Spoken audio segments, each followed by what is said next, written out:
আজকে সকালে বন্ধুদের সাথে আড্ডা মারতে মারতে একটা ভালো জিনিস তৈরি করে ফেললাম। ব্যাপারটা হচ্ছে গাইস, উপর দিয়ে তাল গাছ দিয়ে একটা যে ডেগলো পড়েছিল সেটা দেখলাম যে জলে ভালোভাবেই ভাসছে। তাই আমার মাথায় বুদ্ধি খেললো যে আমরাও যদি আমাদের ভাষার জন্য কিছু একটা ব্যবস্থা করি তাহলে কেমন হয়। সে কারণে আমার একটা লাগবে টিন, তাই হালকা করে টিনটাও জোগাড় করে আমরা নিয়ে যাচ্ছি আমাদের সেই টিনের তৈরি করা নৌকার জন্য। সেটাও চলে এলাম, ঠিক গোলভাবে বানাতে হবে, সেই কারণে ভালো মজবুত ট্যাকচারটা তৈরি করতে হবে। তার আগে সেই ট্যাকচারটা করতে গেলে আমাদের অনেক রকম কিছু লাগবে। তাই প্রথম কাজ হচ্ছে কাঠ জোগাড় করা। কাঠ দুটো জোগাড় করে মাপও নিয়ে নিলাম। এবার কাঠটাকে আমাদের গোল করে রাউন্ড দিয়ে কাটতে হবে।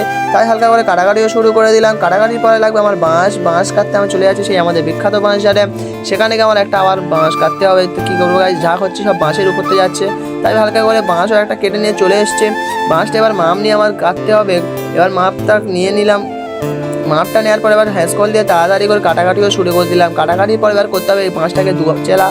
তাড়াতাড়ি সেটাও করা শুরু করে দিলাম। তাড়াতাড়ি করে চেলা করে নিলাম। চেলা করার পরে এবার আমাদের উপরে দিয়ে পিরেক মারতে হবে, সেটা সেট আপটা করতে হবে। তারপর বেশি দেরি না করে পিরেকটাও মেরে নিলাম গাইস। তাই অলরেডি আমার কাজ অর্ধেক কমপ্লিট হয়েছে। অর্ধেক কমপ্লিট খুব ভালোই লাগছে। এর আগে যে কাঠ দিয়ে যে ট্যাকচারটা তৈরি করেছিলাম সেটা এবার এটা মারার পালাম।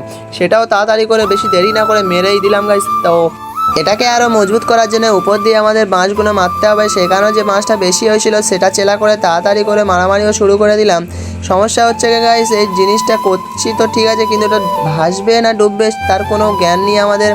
সেই কারণে তা বেশি কিছু না ভেবে আমরা সেগুলো মেনে দিলাম। আর একটা সমস্যা হচ্ছে গাইস, টিনের তো নিচে দিয়ে অনেক ছিদ্র রয়েছে, নিচে দিয়ে তো অনেক জল ঢোকার ঢুকবে। সে কারণে নিচে দিয়ে আমরা কিছু চামড়ির ব্যবস্থা করি, সেই চামড়িটা নিচে দিয়ে মেরে দেবো। যদি জল আটকাতে পারে তো ভালো। তাই হালকা করে সন্ধে হয়ে এসছে, সেই চামড়িটা বেশি দেরি না করে মারামারিও শুরু করে দিলাম।